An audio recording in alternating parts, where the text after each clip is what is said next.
ಕಲುಷಿತ ಆಗ್ತಾಯಿದೆ ಮತ್ತು ಲಂಚ ಬಹಳ ತಾಂಡವಾಡ್ತಾ ಇದೆ. ಆ ನಿಟ್ಟಿನಲ್ಲಿ ನಮ್ಮ ಶಿರ್ಸಿ JMFC ನ್ಯಾಯಾಲಯದ APP ಆಗಿರ್ತಕ್ಕಂಥ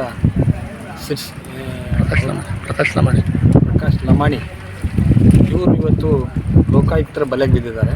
ಕಾರಣ ಇಷ್ಟೇ, ಪವನ್ ಕುಮಾರ್ ಡಿ ನಂದಿಕೇಶ್ವರ ಮಠದ ದಾಸನಗೊಪ್ಪದ ನಮ್ಮ ಮಗ ಹಿಂದೆ ಮೊಬೈಲ್ ಕಳ್ಳರನ್ನು ಹಿಡಿದು ಕೊಟ್ಟಾಗ ಅಲ್ಲಿ ಕೋರ್ಟಲ್ಲಿ ಡಿಪಾಸಿಟ್ ಹಣ 7,000 ಏನೋ ಇದೆ.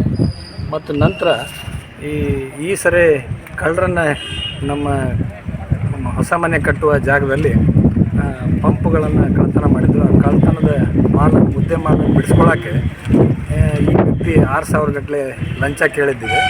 ಹಾಗಾಗಿ ಈ ವ್ಯಕ್ತಿಯನ್ನು ಇವತ್ತು ಲೋಕಾಯುಕ್ತರ ಮನೆಗೆ ಬಿಡಿಸುವಲ್ಲಿ ಯಶಸ್ವಿಯಾಗಿದೆ.